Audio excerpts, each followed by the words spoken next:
wabarakatuh. Waalaikumsalam warahmatullahi wabarakatuh.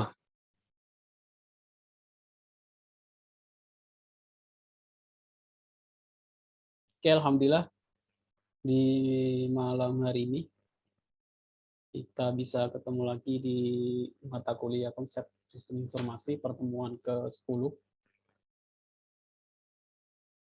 Di hari ini kita akan bahas materi tentang sistem informasi pendukung keputusan. Konsep sistem informasi pendukung keputusan.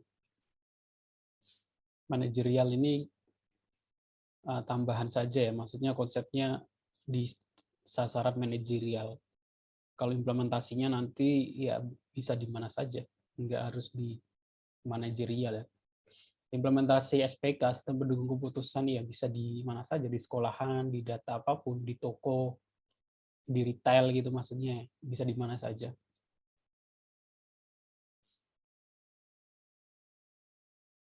Kita akan bahas tentang SPK, walaupun ini sebenarnya nggak tahu sekarang ada mata kuliah sistem pendukung keputusan atau enggak ya.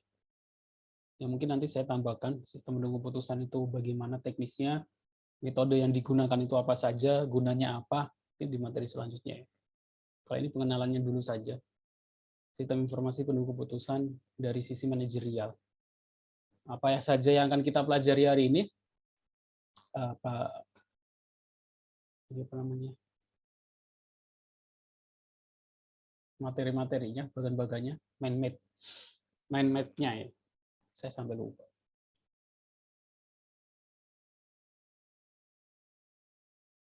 Mind map-nya. Kebutuhan informasi berdasarkan level manajemen, konsep SI, pengertian, SIE, SPK, OLAP, SIM, sistem informasi manajemen. OLAP, online analytic process. Ini juga masuknya ke data warehouse, masuknya ke sistem basis data ya, mengolah data. SPK sih masuknya ke mata kuliah artificial intelligence ya, kecerdasan buatan. Tapi semuanya ini masuk ke dalam cakupan besarnya itu adalah sistem informasi. Karena apa? Karena di sana ada data. Ada data, kemudian data itu diolah. Olahnya itu bagaimana? Bisa menggunakan OLAP, SIM, SPK, SIE, dan lain sebagainya, menghasilkan sebuah pengetahuan atau menghasilkan sebuah informasi. Dari informasi itu digunakan untuk mendukung sebuah keputusan manajerial. Konsep umumnya seperti itu. Apakah manajerial ini maksudnya adalah manajerial itu bukan manajer gitu ya. Manajerial itu maksudnya adalah di kelas pengambilan keputusan gitu ya. Kalau di sekolah ya mungkin kepala sekolah, guru gitu ya. Di retail toko ya pemilik toko dan lain sebagainya. Maksudnya seperti itu. Oke. Pengertian manajemen tingkatan dalam pengambilan keputusan manajemen strategis mencakup board of director, komite eksekutif, CEO, serta top eksekutif yang terlibat dalam pengembangan garis besar sasaran organisasi, strategi kebijakan dan tujuan-tujuan. Nah ini teori ya, maksudnya ya bagian-bagian dari tiap perusahaan, tiap kasus, tiap kondisi itu kan beda-beda ya. Ada yang nyebut CEO, ada yang nyebut direktur, ada yang mungkin kalau ada istilah CEO gitu ya. Terus nanti kan biasanya ada CEO kan depannya C itu kan chief ya, chief eksekutif. Nanti kan ada CTO juga, ada CFO gitu ya, ada banyak itu ya. Maksudnya itu kepalanya saja, kepala bagian gitu. Ya kalian kalau belum paham tentang itu ya mungkin bisa dipelajari. Kan tiap penyebutan CEO dan lain sebagainya, CTO dan lain sebagainya kan tiap organisasi, tiap komunitas kan beda-beda. Ada yang nyebut presiden, ada yang nyebut direktur, ada yang nyebut CEO dan lain sebagainya. Terus ada manajemen taktis, ada manajemen operasi. Para manajemen taktis adalah para manajer unit bisnis yang mengembangkan perencanaan jangka pendek dan jangka menengah, jadwal-jadwal dan anggaran, penentuan kebijakan, prosedur dan tujuan bisnis sub-unit masing-masing. Terus ada manajemen operasi, terdiri dari kepala bagian di tingkat operasi dan lain sebagainya. Ini teknis ya, maksudnya teori saja, manajemen strategis, manajemen taktis, sama manajemen operatif. Kemudian ada struktur keputusan. Kalau tadi adalah tingkatan dalam pengambilan keputusan, jadi keputusan itu diambil dari beberapa tingkatan, gitu ya, dari ketua, kepala bagian, subbagian, dan lain sebagainya. Terus untuk keputusan itu dibagi menjadi keputusan terstruktur dan keputusan tidak terstruktur. Maksudnya bagaimana keputusan terstruktur mencakup situasi di mana prosedur pengambilan keputusan harus dilatih dan ditentukan diikuti dan dapat ditentukan sebelumnya. Misalnya inventory reorder. Keputusan tidak terstruktur mencakup situasi keputusan di mana prosedur yang harus diikuti tidak bisa ditentukan sebelumnya. Misalnya reorganisasi dalam perusahaan. Ini masuknya ke bidang manajemen ya, Mas. Mungkin kalau mata kuliahnya prodinya manajemen belajar hal seperti ini ya, manajemen bisnis gitu ya. LTI sih saya kira mungkin nggak usah terlalu banyak tahu ya. Iya, tahu dikit aja. Terus ada keputusan semi terstruktur sebagai prosedur pengambilan keputusan dapat ditentukan namun tidak cukup untuk memastikan keputusan. Misalnya penjadwalan produksi. Contoh-contoh keputusan menurut strukturnya ada tidak struktur, terstruktur, semi terstruktur. Terus berdasarkan manajemen operasinya ada pengelolaan kas, manajemen kredit, inventory, manajemen teknis. Berdasarkan manajemen teknisnya ada rekayasa ulang proses bisnis, capital budgeting, program kontrol. Terus ada manajemen strategis, perencanaan bisnis baru, dan perencanaan produk. Ini kalau sebuah perusahaan udah besar ya, kalau startup masih kecil 2-3 orang yang dimulai dari kecil ya semuanya dilakukan sendiri ya. Hal seperti ini cuma ini aja kalau sudah nggak bisa dihandle dalam satu orang. Artinya harus ada subbagian. Fokus sistem informasi. Nah, ini beberapa perbedaan. Ada sistem informasi, sistem pakar, sistem pendukung keputusan. Jadi ada istilah namanya sistem pakar ya. Sebelumnya pernah saya bahas atau belum kayaknya. Sistem pakar itu apa? Sistem pakar itu ya sebenarnya hampir mirip tadi pendukung keputusan. Sistem pakar itu tujuannya hanya untuk, kalau sistem pendukung keputusan itu untuk membantu keputusan di sisi manajerial ya, pengambilan keputusan. Kalau pakar membantu keputusan dari sisi pakar. Nah, pakar kan belum tentu manajer ya. Pakar itu ahli. Ahli kan belum tentu manajer. Jadi membantu saja pakar. Yang paling gampang pakar itu ya dokter, ahli gitu ya. Jadi dia membantu kayak sistem pakar itu biasanya deteksi penyakit gitu. Sistem pakar deteksi penyakit itu sih contoh yang paling mudah. Kenapa disebut sistem pakar, bukan sistem pendukung keputusan, walaupun dia sama-sama mendukung keputusan juga dalam diagnosis, penegakan diagnosis ya.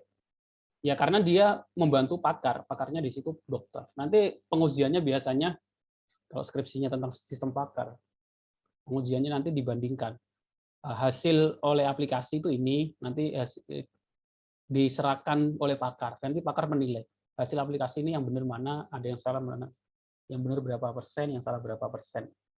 False negatifnya berapa, false true-nya berapa, positif false-nya, positif true, TP, true false, true positif gitu. Itu penghitungan akurasi dalam pendukung keputusan termasuk dalam machine learning dan lain sebagainya. Termasuk sering muncul kata-kata ketika COVID kemarin, true positif, false positif gitu ya. Diagnosis positif. Itu maksudnya kalau sistem mengatakan dia positif, tapi faktanya dia negatif, gitu, dan sebagainya. Jadi kalau kita membuat sistem, misalnya sistem mendeteksi penyakit, gitu. Sistem itu juga nggak cuma bisa mendeteksi orang sakit, sistem itu juga harus bisa mendeteksi orang sehat, gitu. Jadi ngitung akurasinya bukan berapa banyak dia bisa mendeteksi sakit juga, tapi berapa banyak yang bisa dia deteksi kalau dia sehat, dideteksi sebagai sehat, gitu. Nah, itu kan beda. Karena ada sistem yang cuma bisa deteksi sakit-sakit saja gitu. Dan kemarin kelemahannya kayak, makanya ketika COVID kemarin kan antigen itu kan disebut apa namanya? False negatif, false positif ya. True positif, false positif. Ada kemungkinan false positif atau false negatif ya. Jadi akurasinya kurang tepat. Dia ada akurasi untuk mendeteksi sebenarnya dia sakit, tapi deteksi tidak sakit itu kurang tinggi gitu ya, antigen dibandingkan dengan PCR. Nah, sistem juga dalam istilah itu sih di dunia kedokteran dan dunia pengujian aplikasi itu sama. Apa namanya istilahnya? Proses perhitungan akurasinya juga sama. True positif, true negatif, false positif, false negatif. Dari situ nanti bisa menilai akurasi, terus F1 score, apalagi ya, saya lupa. Mungkin materi selanjutnya akan bahas tentang itu saja. Jadi sistem informasi itu fokusnya ini kan sistem informasi dibagi menjadi beberapa macam. Fokusnya, perbedaan di fokusnya adalah apa saja. Sistem pakar, pengetahuan dari pakar. Sistem pendukung keputusan, fokusnya di keputusan dan interaktif. Sistem informasi eksekutif, informasi bagi eksekutif. Sistem informasi manajemen, informasi bagi manajerial dan end user. End user maksudnya pengguna. Pengguna itu bisa apa saja gitu. Kadang masih penentuan pengguna itu kadang masih diabaikan dalam, kalau saya lihat ketika menguji skripsi gitu ya, atau KKP, menguji aplikasi ya. Saya tanya penggunanya itu apa saja, itu belum dijelaskan kalau mahasiswa buat laporan itu. Harus ada identifikasi pengguna, penggunanya apa saja. Kan aplikasi kadang ada yang belum memikirkan itu yang gunakan siapa saja gitu. Apakah hanya diakses oleh manajemen, manajerial, atau diakses oleh end user? Nah, end user-nya itu siapa? End user yang tertentu atau semua orang, atau hanya pegawai saja gitu ya? Atau semua orang siapa saja yang bisa akses gitu? Itu kan harus ditentukan. Kadang hal-hal seperti itu belum diabaikan dalam pembuatan aplikasi. End user maksudnya itu ya orang pengguna terakhir ya, bisa siapa saja. Terus sistem pengolahan transaksi data dari aktivitas bisnis. Oke.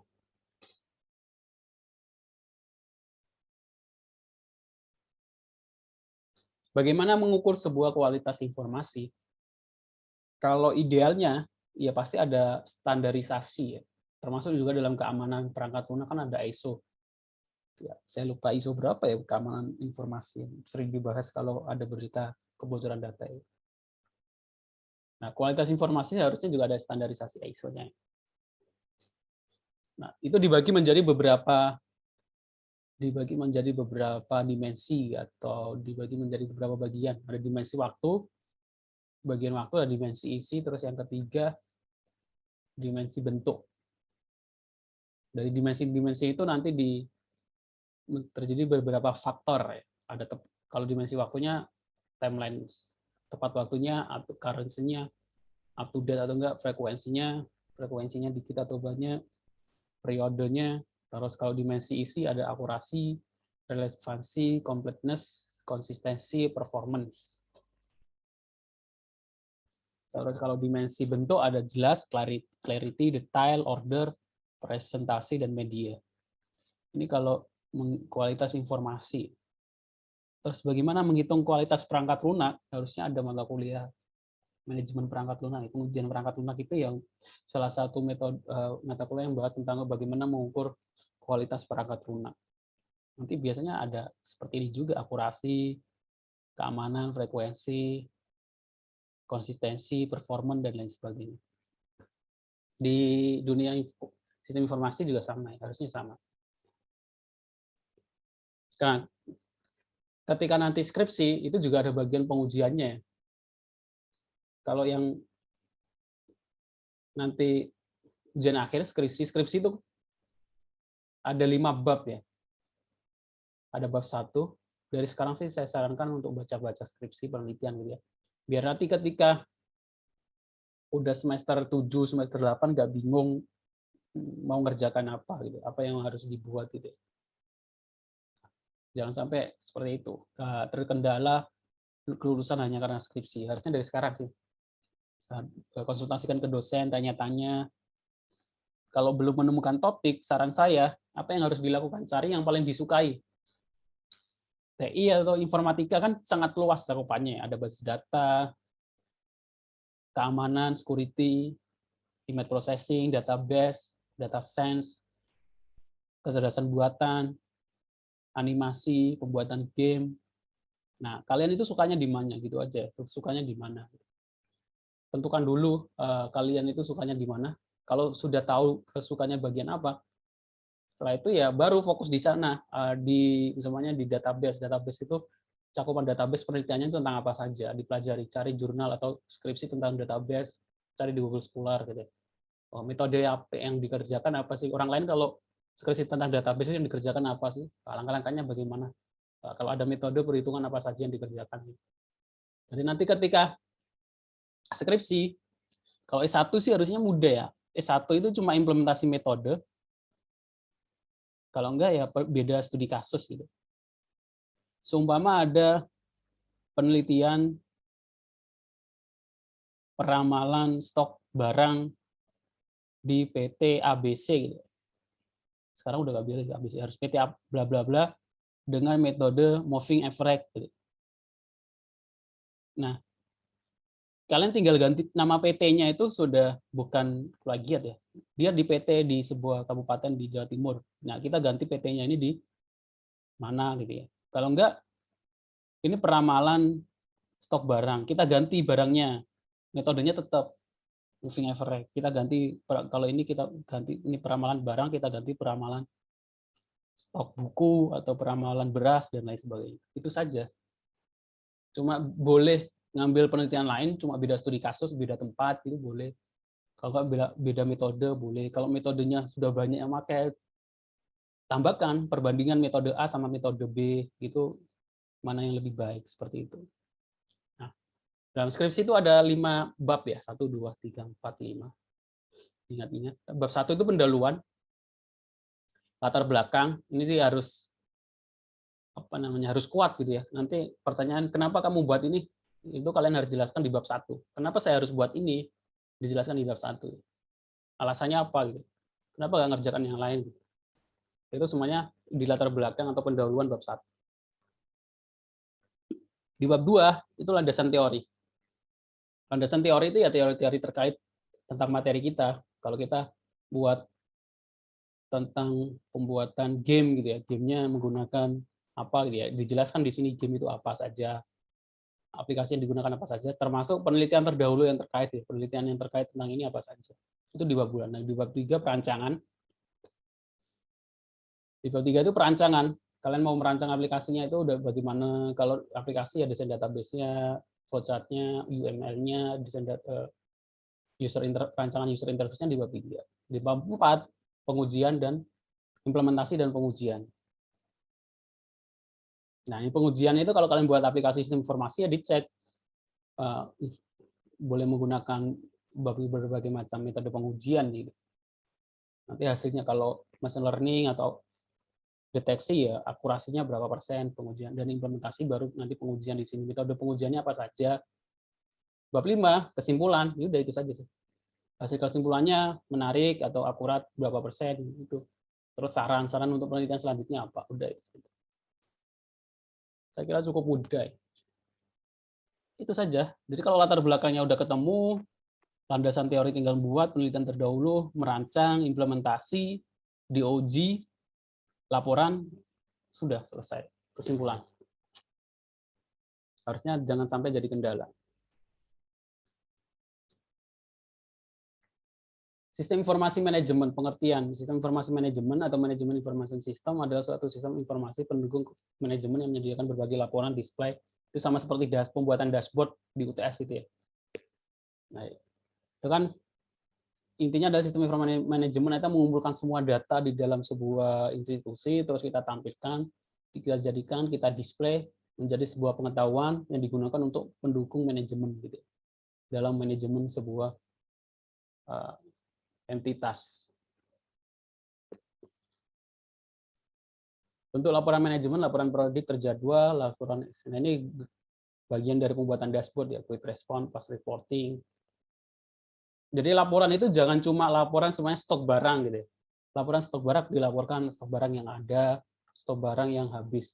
Kalau bisa nggak cuma itu saja, stok barang ya semua ada barang yang akan habis, tinggal stoknya tinggal 2 atau 3, ada notifikasi, ada pemberitahuan atau ada warning gitu ya. Jadi ada nggak cuma informasi saja, tapi ada kalau ada mau habis, ada terlalu numpuk atau bagaimana itu ada informasi. Ada aplikasi itu mengecek gitu ya. Kalian tambahkan metode, kalian tambahkan algoritma untuk mengecek kalau ada barang yang habis, kalau ada barang yang mau kadaluarsa. Biasanya kalau aplikasi apotek gitu kan, atau barang itu kan biasanya ada kadaluarsanya gitu ya. Ada informasi ini yang mau kadaluarsa siapa apa saja gitu ya.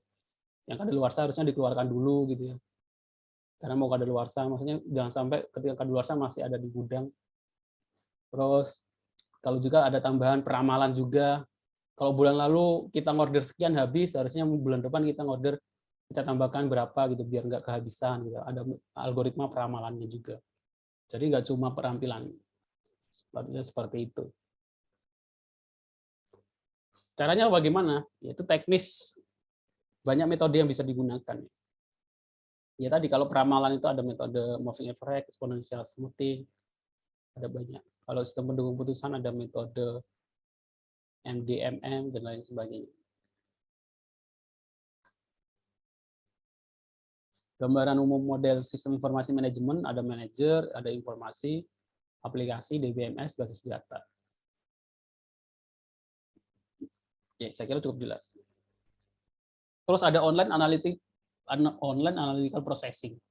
OLAP itu apa? Kalau ada yang mau, saya ada video kursus dari Udemy tentang OLAP ya. Saya lihat.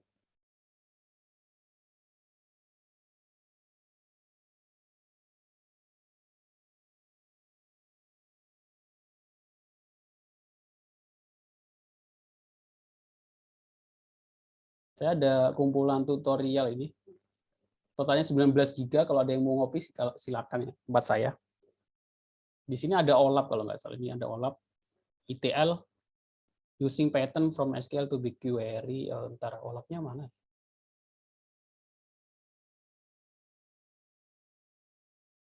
ETL ini bagian dari OLAP juga, proses OLAP juga.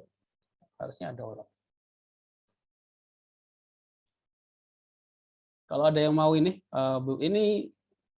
video tutorial ya, kursus di Udemy dalam bentuk video tapi berbahasa Inggris. Banyak kan orang India.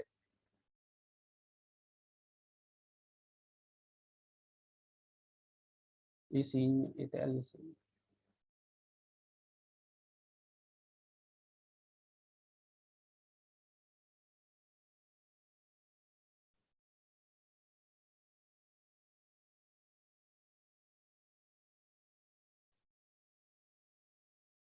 Kayaknya itu saja. Ya cuma itu. OLAP itu ETL ini. ETL ini nanti ada dibagi menjadi ya, dalam ETL ini ada setup, extract, transfer, load ya, loading sama final talk. Masing-masing ada video tentang introduction, virtual environment, BigQuery, project, database table, Google Authentication, storing. Intinya dia ngolah data gitu ya. Jadi kalau data kita olah. Olah adalah kemampuan dari sistem informasi manajemen, sistem pendukung putusan, dan sistem informasi itu yang memungkinkan manajer dan saya secara interaktif memeriksa menganalisis sejumlah besar data. Jadi data yang besar itu kita olah.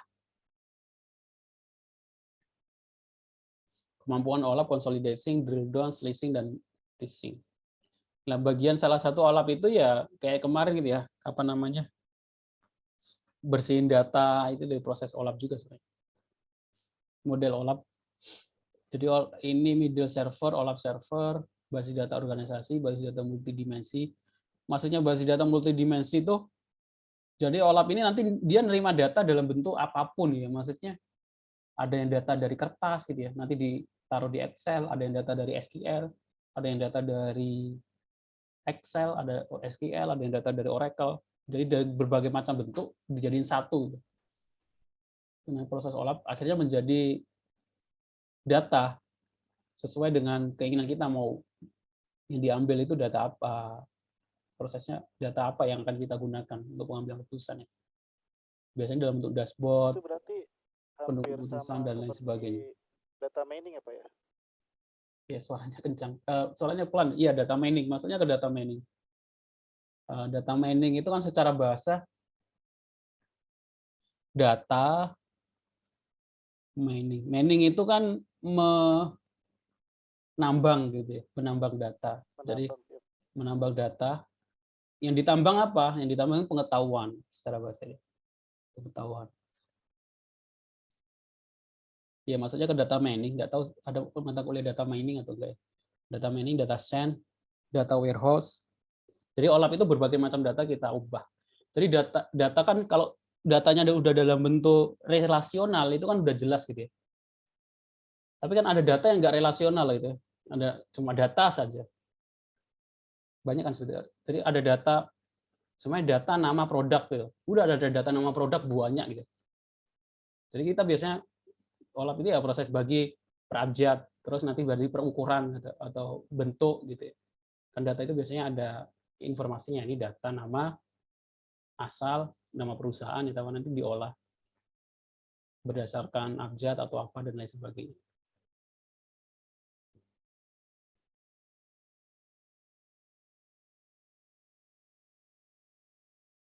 Nah, ini data diretrieve dari basis data perusahaan, disimpan di dalam basis data multidimensi. Maksudnya multidimensi itu ya dimensinya ada banyak gitu kan. Kalau SQL kan cuma tabel seperti ini. Kan data bisa ada, kalau NoSQL kan datanya dalam bentuk ke bawah gitu ya. Maksudnya kayak JSON gitu ya, kayak array gitu. Nah, bagaimana kita menggabungkan data yang SQL seperti ini sama data yang NoSQL yang dalam bentuk array gitu. Nah, itu ada proses tadi load, terus ada proses ekstraksi dan lain sebagainya. Ini mata kuliah sendiri harusnya sih. Kalau kita mengenal saja di sistem informasi ya. Bahwa di dalam sistem informasi itu ada proses olah data itu. Nah, termasuk juga sistem pendukung keputusan. Sistem pendukung keputusan itu juga ada mata kuliahnya sendiri. Kalau dulu dia masuknya ke kecerdasan buatan, decision support system, DSS. Nah, perbedaannya apa antara sistem pendukung keputusan dengan machine learning sama SPK? Kalau SPK itu nggak ada pembelajarannya, nggak ada model sama tren, nggak ada modelnya, kemungkinan ada nggak ada training data gitu ya. Kalau machine learning kan ada training, ada pembelajarannya, proses pembelajaran di training, model itu di training, jadi modelnya berubah-ubah. Kalau SPK kita buat model berdasarkan standar kita gitu. Soalnya saya pengen buat sistem pendukung keputusan kelulusan siswa, ya kita standar lulus itu syaratnya apa saja gitu. Kita buat standarnya sendiri, habis itu model ini kita terapkan ke sebuah data. Kalau machine learning enggak seperti itu. Ini ada data yang lulus, ada data mahasiswa lulus. Ya udah kita terapkan metode, akhirnya muncul model menjadi sebuah aturan bahwa ini model untuk menentukan mahasiswa yang lulus dari data ini. Perbedaannya di sana. Jelas ya? Perbedaannya SPK sama machine learning. Jadi ada proses pembelajaran. Jadi sistemnya emang belajar. Jadi kita kasih data, ini data mahasiswa yang lulus, ini data mahasiswa tidak lulus. Nah, sistem itu belajar sendiri. Oh, dia baca. Oh, data mahasiswa lulus itu ternyata rata-ratanya 75 ya. Di atas 75 ya. Oh, ternyata harus udah bayar SPP gitu ya. Oh, dan lain. Itu dia bisa menemukan sendiri kalau machine learning. Kalau SPK, kita tentukan sendiri. SPK itu kita menentukan sendiri. Sebenarnya saya pengen buat sistem pendukung keputusan kelulusan siswa. Ya, saya tentukan syaratnya 75, bayar SPP, dan lain-lain. Nah, akhirnya muncul model, kita terapkan di data untuk orang lain. Kalau machine learning, dia belajar sendiri. Kita kasih data. Ini mahasiswa yang nggak lulus, ini mahasiswa yang nggak lulus. Akhirnya dia bisa bedakan, bisa ekstrak feature, mengekstrak ciri-cirinya. Oh, kalau lulus itu ini, kalau nggak lulus ini. Dia tahu sendiri. Akhirnya ketika dikasih data baru, dia langsung menentukan, oh ini masuk ke data mahasiswa lulus, oh ini masuk ke data tidak lulus. Nah, machine learning semakin bagus kalau data trainingnya, pembelajarannya itu datanya semakin banyak. Kalau datanya sampai 100, 1000, dia semakin pintar daripada datanya cuma 10 gitu. Oke. Seperti itu perbedaannya. Makanya disebut machine learning. Karena mesinnya emang belajar. Programnya emang belajar. Nanti ada yang lebih dalam lagi, ada deep learning. Deep learning. Yang lagi ramai sekarang.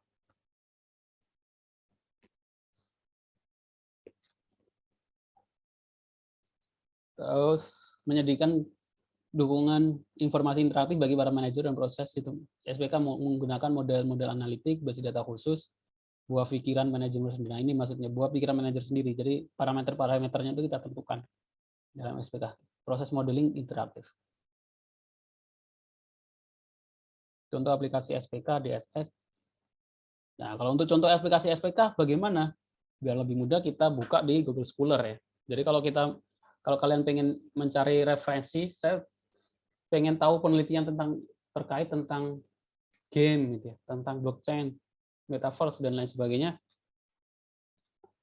Google sudah menyediakan ya, Google menyediakan Google Scholar. Google Scholar itu berbeda dengan Google, kalau belum yang tahu. Google Scholar ini hanya menampilkan penelitian-penelitian saja. Kalau saya tulis di sini sistem pendukung keputusan. Terus kita batasi sampai 2018 ya. Kalau kita membuat referensi itu kalau bisa jangan lebih dari 5 tahun. Nah, akhirnya muncul sistem pendukung keputusan pemberian dana bantuan menggunakan metode AHP. AHP ini analitik hierarki proses. Mungkin minggu depan akan saya jelaskan. AHP sih mudah.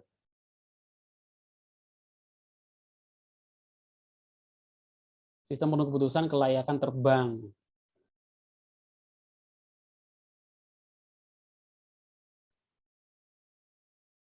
Nah, kayak gini ya, sistem pendukung pemberian dana bantuan menggunakan metode AHP.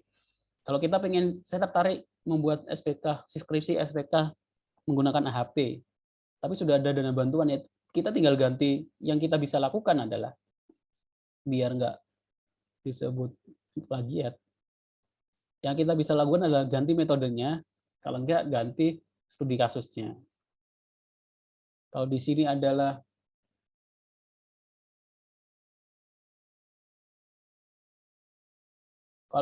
adalah tulisannya sistem pendukung keputusan pemberian dana bantuan. Nah, ini dana bantuan kita ganti. Pemberian apa gitu ya? Kita lihat zakat, oh bisa mungkin zakat. Terus apa lagi ya? Voucher bisa, hadiah bisa gitu ya. Kita bisa ganti ya, pemberian dana keputusan. AHP-nya tetap. Kalau enggak pemberian dananya tetap, metode AHP-nya kita ganti. Selain AHP, metode apa saja? Ya kita cari referensi. Saya kira cukup banyak. Kalau nggak tahu ya kita buka di sini, biasanya kan ada di jurnal, biasanya nanti dia ngasih penelitian selanjutnya ya. Ada saran penelitian selanjutnya. Kita baca ada sarannya itu apa. Nah, dari saran itu mungkin kita bisa jadi ide penelitian selanjutnya.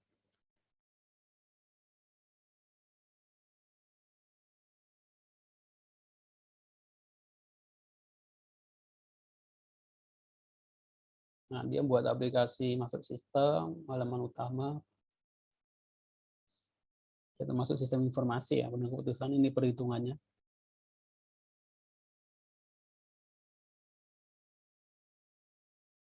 Nggak ada pengujiannya sih, kalau penelitian itu kadang cuma laporan saja. Kalau skripsi harus ada pengujiannya. Terus di sini apakah ada saran selanjutnya? Nggak ada. Oke. Yang lain sistem keputusan kelayakan terbang SP2KT. Nah, biasanya kita menemukan studi kasus juga karena kadang ngobrol sama teman, kadang baca-baca gitu kan. Tiba-tiba muncul.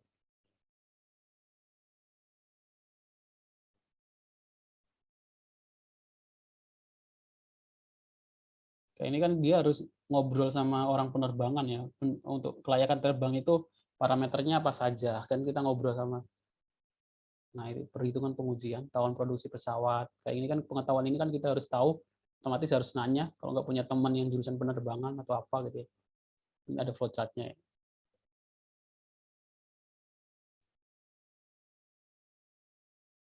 Jadi harus banyak baca.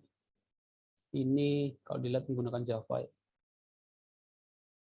SP2KT data helikopter, nomor registrasi, selesai, simpan, hitung, data banyak iklan. Windows XP ini tahun berapa ya? 2020, tapi kok tampilannya Windows XP. Nah, sini ada banyak. Ini ada buku juga, sistem pendukung keputusan, teori dan implementasinya. Buku sistem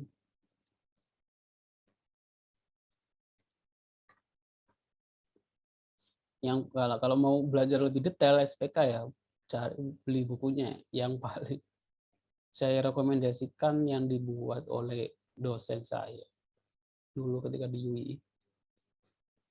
Namanya Bu siapa ya, lupa. SPK. Nah, Sri Kusuma Dewi muncul di sini. Bu Sri Kusuma Dewi. Bukunya yang mana ya? Ini ya, sistem cerdas dan penuh keputusan, Decision Possible Intelligent System, UEE Press ya, ini UEE. Kalau mau belajar lebih detail gitu ya. Kalau enggak ya kira-kira sekarang udah ada buku online kayak gini ya di Google Store ya. Tapi saya sih lebih suka beli buku sistem penuh keputusan 47.000. Saya kira enggak mahal ya. Kalau enggak ini apa namanya, patungan gitu. Nah, ini ada metode Topsys, ada metode kok bisa dibuka ya? Produk WP. Kita lihat daftar isinya saja. Metode sistem penuh keputusan itu apa saja?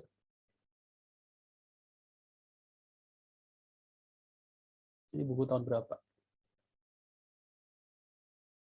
2018. Si baru ya. Ini sih metode yang studi kasus sistem dan keputusan pemenang tender proyek pemerintah dengan metode Bayes dan grup teknologi. Boy, ada pemenang proyek pemerintah.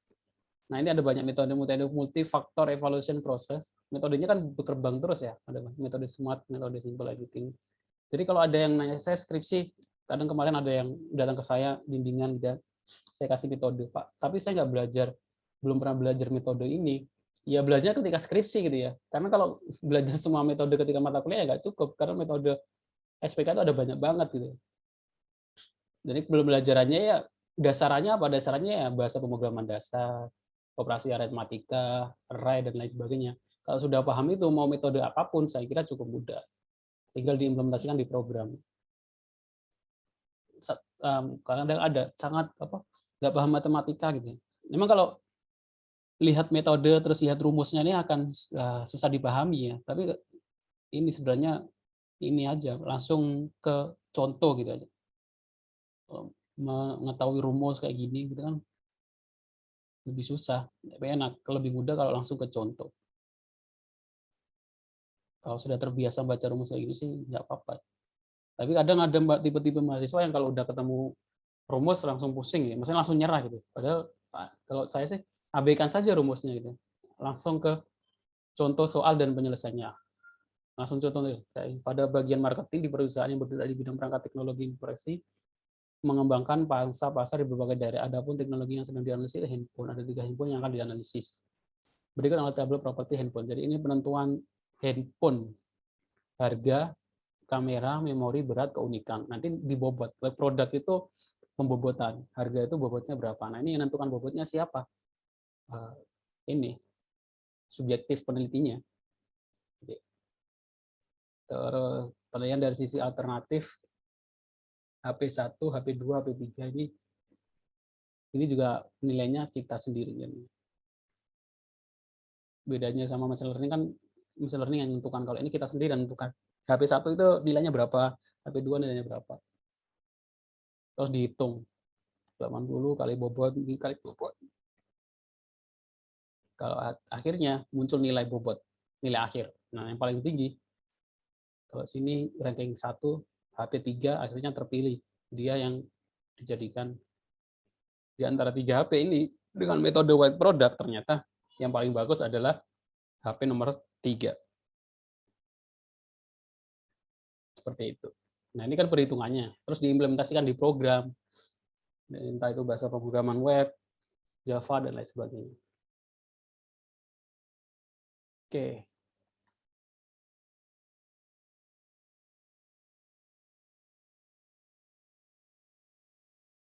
Ini perbedaan kriteria antara SIM dan SPK. Informasi manajemen informasi reformasi organisasi, SPK informasi teknik pengambilan keputusan, pengambilan problem tertentu. Kalau SIM itu laporan, kalau SPK itu output-nya ya, hasil gitu. Kalau format informasi tertentu fixed, ad hoc, fleksibel, informasi dari database, informasi dari model analitik. Oke. Sampai sini ada yang mau ditanyakan?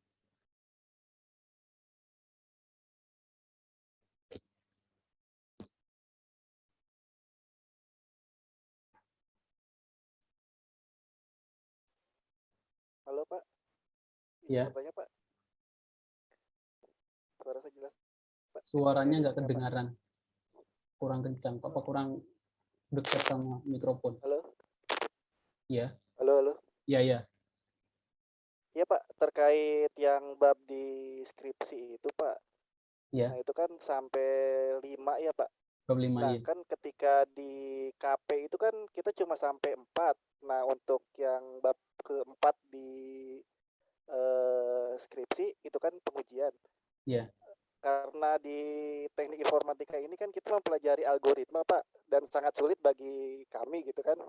Nah, bagaimana kalau setelah KP itu bahan KP sebagai pengujian bisa diimplementasikan di skripsi gitu Pak. Jadi tinggal melanjutkan di bab 4 gitu. Sehingga tidak mengulang dari awal lagi untuk bab 1 gitu. Oh, Apakah bisa seperti itu ya Pak? kayaknya kalau KP itu kan cuma perancangan ya.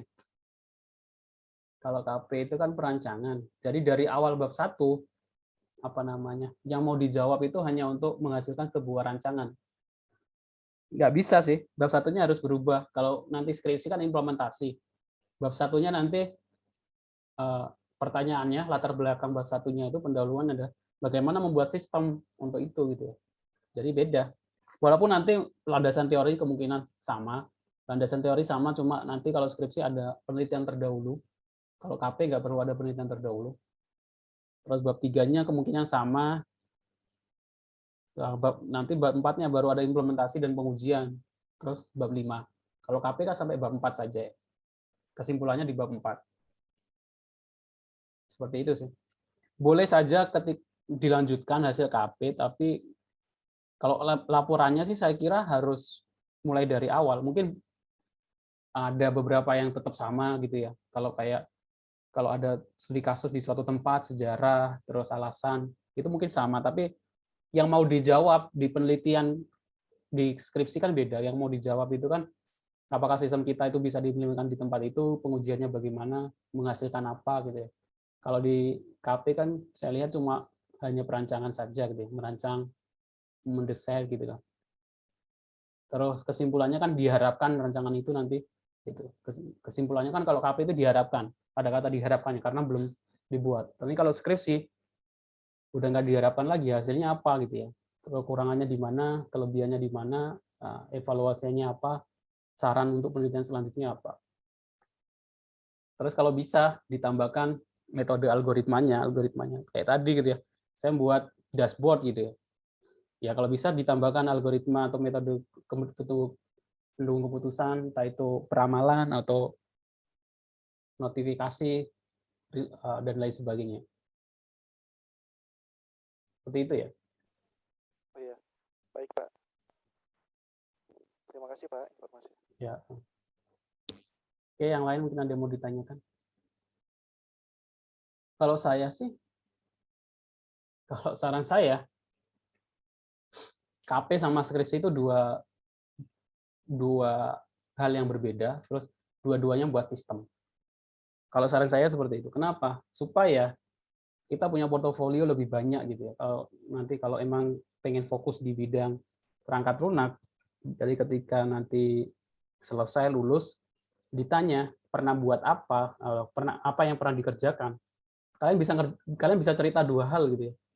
Aplikasi di KP sama aplikasi di skripsi. Jadi kalau cuma skripsi sama KP-nya itu satu, kalau ditanya pernah buat apa, ngerjakan apa, ya cuma skripsi itu saja kan akhirnya. Saya ngomongnya untuk mahasiswa yang ya jarang buat project sendiri gitu ya. Mungkin ada yang buat project sendiri banyak pengalaman ini, nggak apa-apa sih. Tapi kadang kan mahasiswa kalau nggak disuruh nggak buat. Gitu. Jadi ketika lulus ya pengalaman dia buat project, mengerjakan sesuatu ya cuma skripsi itu. Kan itu cuma satu gitu ya. Seperti itu.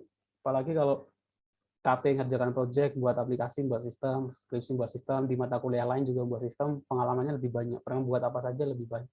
Kalau ditanya pernah ngerjain apa saja, buat apa saja, itu banyak yang bisa diceritakan gitu. Kalau saya sih pengennya mahasiswa seperti itu.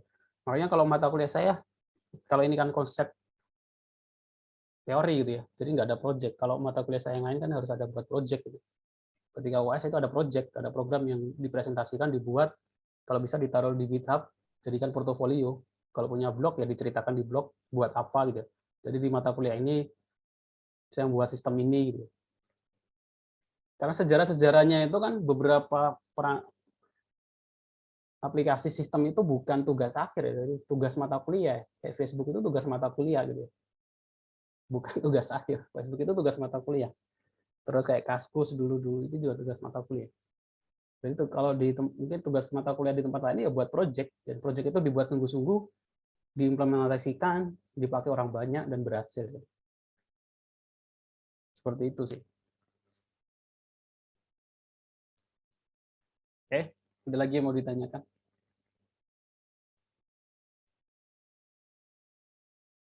Kalau nggak ada,